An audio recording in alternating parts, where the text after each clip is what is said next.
కార్యకర్తలు నేతల మీద ఉంది. నేను ఎగ్జాంపుల్ చెప్తాను. వైఎస్ రాజశేఖర రెడ్డిని కూడా 2004 ముందు చాలామంది నేతలు వ్యతిరేకించారు.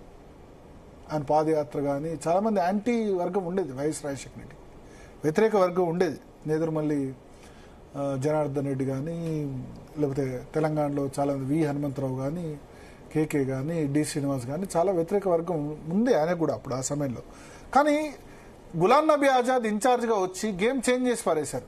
చంద్రబాబు నాయుడు 10 ఏళ్ల పరిపాలనలో ఆయన ఈ నేతలందరినీ కలిపి ఒకే బస్సులో కూర్చోబెట్టి రాజశేఖర రెడ్డి పాదయాత్ర చేసినందుకు గుర్రుగా ఉన్న వర్గాన్ని రాజశేఖర రెడ్డితో కలిపి ఒకే బస్సులో కూర్చోబెట్టి బస్ యాత్రలు చేశారు.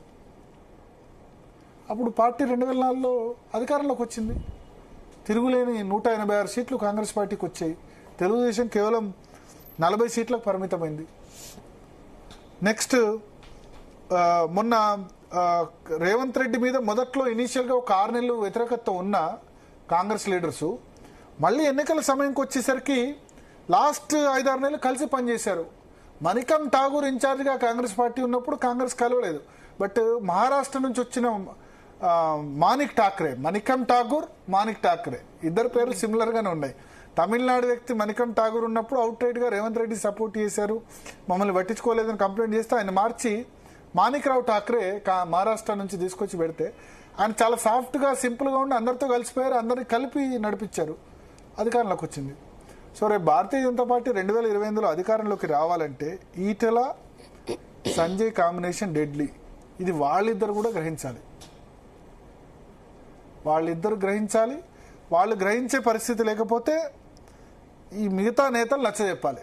ఎవ్వరు గోల్కొండ కోట మీద కాషాయ జెండా ఎగరాలని కోరుకుంటారు కదా భారతీయ జనతా పార్టీ కార్యకర్తలు. వాళ్ళు అనేది గోల్కొండ కోట మీద కాషాయ జెండా ఎగరాలని కోరుకునే ప్రతి ఒక్కళ్ళు కూడా దీనిలో ఇటు గ్రూపు అటు గ్రూపు చేరడం కాదు. మీ ఇద్దరు కరెక్ట్గా ఉండండి. మీరిద్దరు మీ విభేదాలు తాత్కాలికంగా పక్కన పెట్టండి. అధికారంలోకి వచ్చిన తర్వాత ముఖ్యమంత్రి లేకపోతే వేరేదా అన్నది తర్వాత చూసుకుందాం. ముందు మీరిద్దరూ పాతవన్నీ మర్చిపోండి. ఎందుకంటే రాజకీయాల్లో శాశ్వత శత్రువులు శాశ్వత మిత్రులు ఉండరు. మీకు తెలియదే ఉంది. ఇప్పుడు జగన్మోహన్ రెడ్డి దగ్గర ఉన్న వాళ్ళంతా రాజశేఖర రెడ్డి వాళ్ళ, రాజశేఖర రెడ్డి వ్యతిరేక. రాజశేఖర రెడ్డి దగ్గరగా ఉన్న వ్యక్తులు ఎవరు? జగన్మోహన్ రెడ్డి దగ్గర లేరు కదా. కొండా సురేఖ ఎవరైతే సోనియా గాంధీని విమర్శించి అప్పుడు జగన్ వైపు రాజీనామా చేశారో మళ్ళీ కాంగ్రెస్ పార్టీలకు ఇప్పుడు రాలేదా? అంటే ఇటువంటి ఎగ్జాంపుల్ చాలా ఉన్నాయి. గతంలో చాలా తిట్టుకున్న వ్యక్తులు ఇప్పుడు దగ్గర అయిపోయిన పరిస్థితి కూడా. ఇప్పుడు ఈటల రాజేందర్, ధర్మపురి అరవింద్ ఇద్దరు సోఫాలో ఉల్లాసంగా కూర్చొని నవ్వుతున్నారు. మొన్నటి వరకు వాళ్ళిద్దరి మధ్య కాంపిటీషన్ నడిచింది. నేను అధ్యక్షుడా, నువ్వు అధ్యక్షుడు. మధ్యలో రామచంద్రరావు అధ్యక్షుడు అయినారు. సో ఎవరికి అధ్యక్షులు వచ్చినా ఆ విధంగా ఉంటుంది. ఇప్పుడు వాళ్ళకి అధ్యక్ష పదవి రాలేదు కాబట్టి వాళ్ళిద్దరు కూడా పూర్తిగా మిత్రులు అయిపోయినారు. సో నేను అదే చెప్తాను, రాజకీయాల్లో శాశ్వత మిత్రులు శాశ్వత శత్రువులు ఉండాలి. ఇది అటు బండి సంజయ్ అయినా గ్రహించాలి, ఇటు ఈటల రాజేందర్ అయినా గ్రహించాలి. గ్రహించి ముందుకెళ్తేనే భారతీయ జనతా పార్టీకి ఫ్యూచర్.